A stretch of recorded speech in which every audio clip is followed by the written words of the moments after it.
I think we're ready to go, Fabian. So, do you want me to do a quick little introduction for you, or do you want to go ahead and just introduce yourself? Oh yeah, start. I'm excited to hear what you have to say.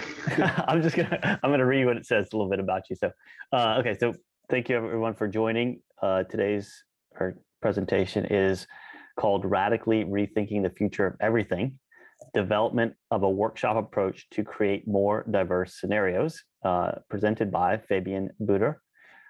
He is a sociologist by training and a multidisciplinary researcher by choice. In 2013, he joined NIM, Nuremberg Institute for Market Decisions, where he currently heads the Future and Trends Research Group. His research interests include topics such as the role of purpose beyond profit for businesses, the future of management decision-making practices, and the question of how foresight can be leveraged more effectively for decision-making in organizations. So I'll turn it over to Fabian. Thanks for joining us. Thank you very much for introducing me. Thank you so much for having me here. And yeah, I really want to show you a step-by-step manual of how to use a workshop approach that I developed to lay the foundation for more diverse scenarios. It's not actually a scenario workshop, but when I thought about this, the question, why do companies fail to sense their environment correctly? Why do they fail to see the need to reinvent their core offers and maybe even their business models? And we've put that together in an article in 2017 on innovation blindness in the Marketing Intelligence Review. And if you scan the QR code, you can download that article for free as a PDF. And in that article, I came to this. At some point, I came to the conclusion that one thing that holds companies back from actually sensing the environment correctly is that they hold such strong assumptions about how the world is and how their business works that they are unable to go beyond those assumptions. They never test that. And later, when I did scenario workshops with students with MBAs, and I always realized that at some point they did scenarios, but they were like considering some things as stable and never touched that. They had these assumptions that, for example, people will always want to read on paper. And if you have this assumption, then you will never explore, or it will hold you back from exploring new ways of creating value for readers. And or if you think that people will always value the quality of a professionally developed photo, then you will have issues like Kodak had in the past. You will have issues to see that digital photographs or digital cameras with just 2 megapixels are still a new way to the future of taking pictures.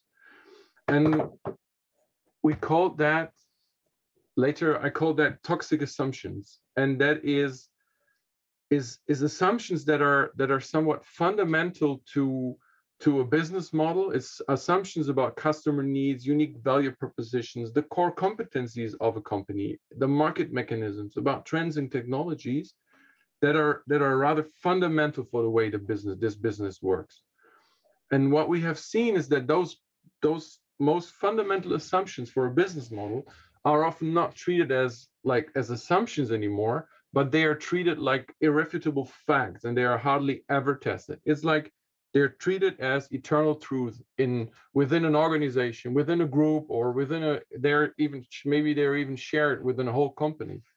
And those toxic assumptions, those untested hypotheses, hold the business back, hold the group, hold the organization back from really thinking in new directions. Because if you believe that a certain kind of asset is the most important thing in your market, then you will have issues to see different ways of creating value for your customers. And those I call them toxic assumptions because they intoxicate the way decision makers within an organization see the world, how they analyze problems, and how they develop strategies and implement actions for the futures.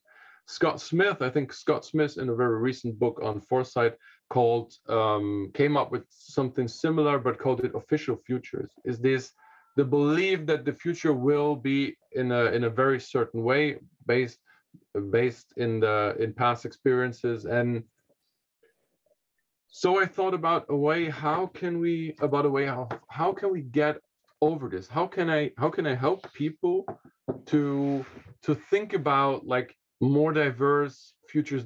How can I help people to think about the future as being very different from today, or as I call it here, how to think about the future in more radical ways? Like, how can they imagine the future to be radically different from today, as it usually is if you think 10 or 20 years ahead in times with such a high rate of change as we live in today. And I developed an approach for a workshop that is a structured process that helps people to identify toxic assumptions in their thinking and or that are shared within their organization, and lay the foundation for radically different ideas of the future. And that is a very good starting point, or that really helps to check your scenarios and really check if are there too many things that we consider as stable in our scenarios. And you can use the collection of ideas to explore more radical, newer ideas of the future in your scenarios. And what you could see on the left is the final artifact that this workshop is able to produce. It is a matrix that has like four areas, and I use two categories to sort post-it notes, either virtually or real post-it notes. It's how fundamental is a certain aspect for your organization, for the way your business works, for example. And so that's the facts that we collect first, is the yellow post-its, and then we collect new ideas of how the future can be different. And I will show you the whole process in the next few slides, but that's what we end up with.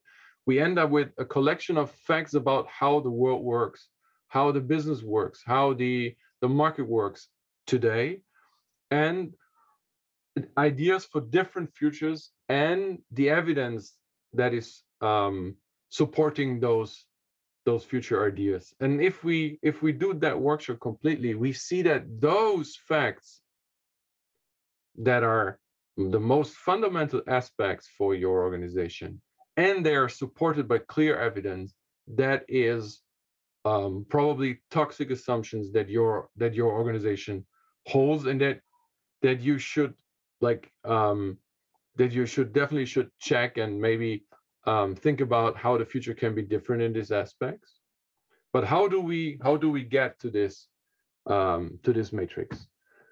The first step is we start with a collection of 100 things that are true about how domain X works on real or virtual sticky notes. And domain X could be anything that you are interested in. I usually did it on industries or certain business models, but I also did it in a workshop with MBA students on the future of higher education. So it should be something specific and topical area, and it works for any kind of topical area. But my experience is mainly from certain kinds of businesses. And I ask people, and that's exactly what I give people is, the question is, what do you know about how domain X works today? And then in a business context, I say, think about your customers, their needs and desires, how you create value with your products and services, what are the assets of your company, what is your business model about, and so on. And I simply ask people to write down one fact per sticky note, and they should feel free to write as many sticky notes as they like. And we usually end up with not with 100 things that are true, but with a large collection. And then I simply ask people in the group to go through them together, and as you can see, and cluster things to avoid doublets, to avoid that we have things twice on the board. So we end up with a collection of facts about how the world works today. In a second step, I simply ask people in a group exercise, go through the collection of facts on the board and sort the sticky notes by how fundamental those aspects are for your business or for domain X. And on the top, you put the facts that are fundamental aspects for your domain, and lower on the bottom, you put facts that are only secondary aspects for your domain. In a business context, that's fundamental for our business model, or that's secondary, that is just that's just about certain products or services, and it is not fundamental for our business. And I usually do that in a group, and the agreement is reached simply by voting. So people move that and they say it loud, and if someone disagrees, they start a discussion, and then we end up with a sorted list of the facts according to how fundamental they are for domain X. In the next step, and that is maybe the most, or the second most important step in that process, is I ask people to imagine the future, to go through that things and collectively or in smaller groups imagine a future, for example, in 2030, in which many of the facts that they have collected are where the world is actually different. And I ask them to briefly describe in this case, on a green sticky note, for example, what could be new or different in the given time, like 2030, maybe 10 years ahead. What would the future that look like? And if they can't think of anything, they should start by assuming that a certain fact in the future is virtually the opposite of today.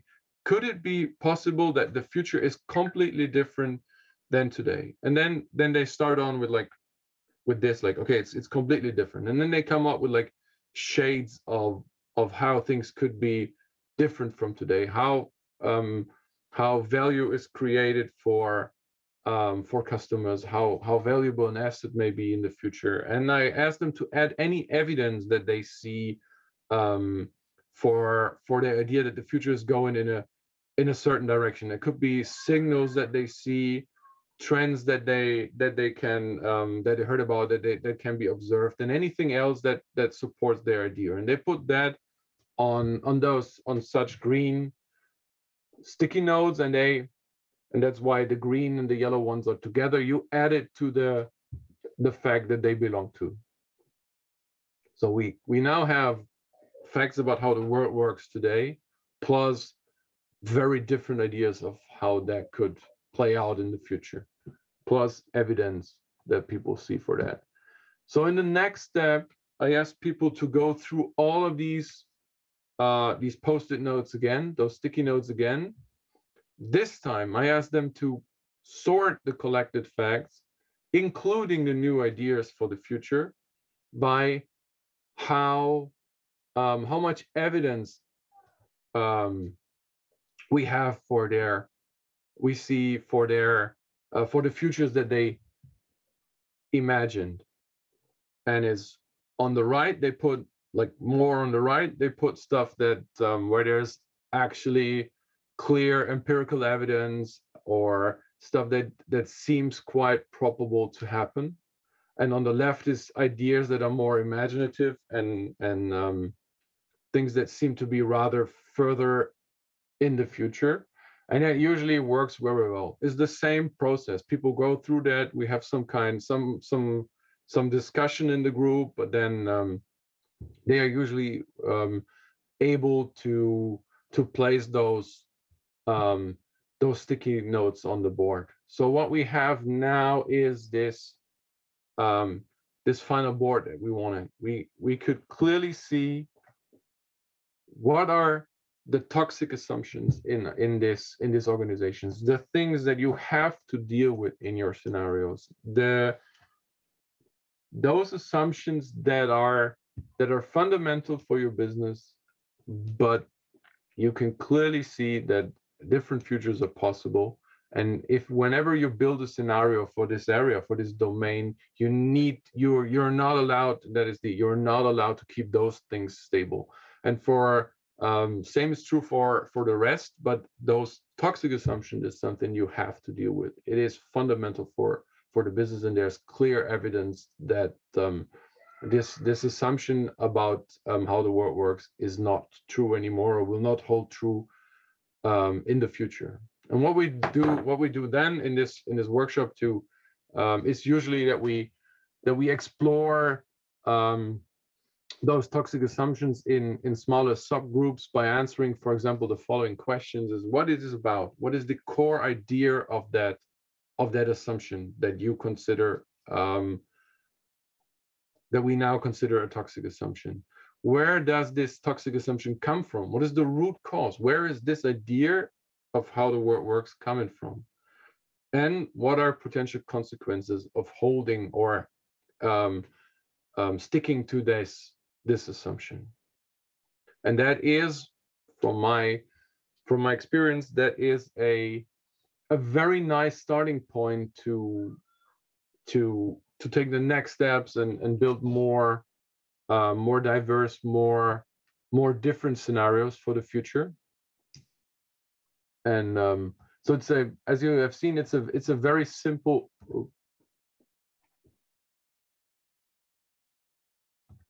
It is a quite simple approach.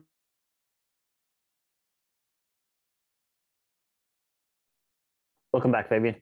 I think we lost you for a minute there. Sorry. That's all right. I think you were wrapping up, right? So yeah, I might perfect. Somehow my computer turned off like completely, but I think I was already on the last slide. Let me. Yeah, you want to go ahead and just wrap that one? Yeah, finish that one last slide, and then we're still, I think we're still within the time frame. Yeah. So as I said, it's a straightforward process. My experience is that it worked very well with different audiences in very different contexts. So I did it with like people from the different companies, same industry. I did it with MBA students. I did it with students. And what is necessary to make this a success and really an inspiration for people is that you choose a very specific domain X. So let it be an industry, a business model, a company, or higher education, but people should share an idea about what is this domain that we talk about. It shouldn't be too fuzzy. And the participants need domain-specific knowledge. So what worked very well was, for example, as I said, I did it with people from from different insurance companies, and it was about insurance. And I think that a more diverse group of participants might work well or better than having participants that is my personal experience with this kind of workshop. If you have like teams that work together all the time, and maybe even have like the team leader with them, it might not be it might not work that good. But because who wants to stand up and say, yeah, this is a assumption that we hold? Give people enough time, and with enough time, I mean also enough time in the steps of this workshop, because they should have enough time to maybe do some research on for the evidence that they see for their ideas for the future. All in all, my experience is that this workshop takes about like 4 to 5 hours. It really depends on how much breaks you want to make, how much time you want to give people to present their ideas. I really love it when I can give people some time to really talk about their ideas that they put to the board, because that brings some energy to the room. Very practical advice is have some kind of like, hey, everybody, write complete sentences on your post-its. Otherwise, you will end up with like very strange bullet points or just tags that nobody can understand later. And people, as we have seen, people need to go through the full set of post-its a couple of times during the workshop, so they should be able to read the handwriting, and they should be able to understand what is on what those post-its are about. And what I have clearly seen is that this workshop works both offline. I did it offline, and then in during the last 2 years with under the COVID restrictions, I did it online with concept board or these and mural or whatever these online whiteboards are called, and it also worked very well. And there was like I definitely at the moment I prefer to do it online, so it's both is possible as long as people have a chance to talk to each other and the group is not too big. It definitely also works online. So this is about my idea of how to help people to think about the future in a more open, more radical way, but still like I help them with a very structured and clearly defined process. Happy to answer any questions that you have about that. You could also feel free to contact me later in the aftermath of this conference. Anybody have any questions for Fabian?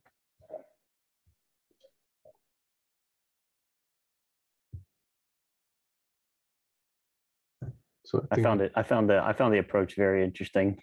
I'm curious what people I don't know if you've actually had people take the results and do something more with it, or what you would think people would take the results and do with them. I'm curious about that. What would be the next steps after doing something like this? I think it really depends on in some cases I do it as part of a larger foresight process, and it fits in this process very well at the moment when people have enough have a first idea of what the future is about. Like they start developing scenarios and scenario narratives, and that really helps them to like, are we radical enough in our idea about the future? So that is like one way to see it. The other one is take it as an inspiration, and then you go back into your team and you have this idea of it, guys, like the way we do business every day, maybe we should reconsider that. And it helps people to get a different view on change in the environment, because like as we have seen, the more successful your company is, the more reluctant you are to change, and the easier it is to ignore signals in the environment and say, yeah. I mean, there's this new competitor, but they will never, or we will always. That's this. How I think it was Daniel Bennett or Dennett who had this surely alarm. Whenever people tell you that something will be like this forever, or people will always, you should like, an alarm bell should ring in your head. I think many of those in the business context, you meet a lot of people that will tell you something like, we will always be better at, or our competitors will never, and try to sell you something that will last forever from their point of view, and it will definitely not. Yeah. It was interesting. You did at the beginning, you talked about the paper, right? Assumption that people always want to read on paper. And just reminded me, I started a company in Hawaii years ago. It was a media company. And the headlines everywhere was print media is dead. Everything's going digital. And we actually started a print media company because we saw a scenario where, yeah, there's going to be a shift to digital, but there's going to be some people that are going to stay in print. And the whole focus though was on digital, and we kind of slipped in and were able to start something interesting because of that. But I really like how you're framing it with that the things we hold most dearly that we won't let go of, those are the potential toxic assumptions that we need to investigate, which is I think a very interesting perspective. I think it's very often it's assumptions about that, like that are based in the past, like that thing goes so well, it will last forever. But you're absolutely right. It could also be like official futures, this idea that like the future will be that way, period. That can be questioned. Sure. And it's whenever something is based on worldview, and it's about challenging mental models of people that should like create the future, and we can only create that if we have an idea of how it could be different from today. Otherwise, we will like that's not creation; it's preservation or preserving. Preservation, yeah. Yeah, it's interesting in the framework I use in my company.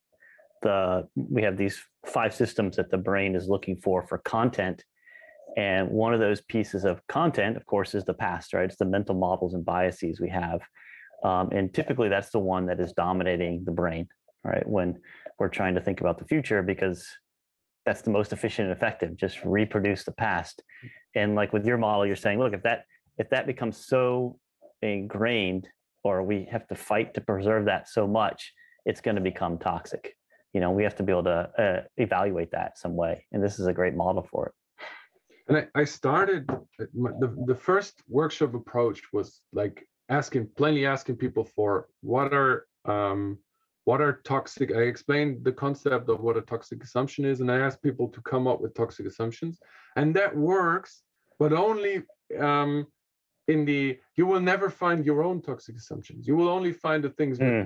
It works from, you can have a group of students challenging a group of managers, for example, or something like that. But it didn't work with like, hey, in your company, maybe you have toxic assumptions yourself. No way. And then I had this idea of making it more innocent. The question is, hey, what do you know about how your industry works?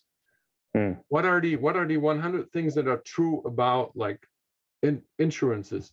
And then they come up with like, people have a calculatable risk that they want to like insurance and stuff like that. And then we realized that it's definitely easy to think about how this could be completely different. And they all went home and said like, maybe I will not work in the insurance industry in 20 years from now, because it will be at least be completely different. And I'm not an industry expert in insurance, but you could clearly see how they worked with this. Like they've been very sure that insurance is the business of the future, but then at least they had this idea of, okay, maybe we should challenge the way we do things. And there's someone in the chat. Maybe can you please write an article on this for Human Futures? Yep. Is that to me? That's to you, yes. Yeah. I'll write that down. Yeah, we can follow up with you and be in contact with you about that. Yeah. Claire, please, like, feel free to contact me. I think my contact was on the last slide. Great. Happy to do that. And I think Fabian, my time is over. Thank you very Yep. much for having me. Thank you, Fabian. I'm excited to see the rest of the conference. Thank you. Bye, Fabian. Bye-bye.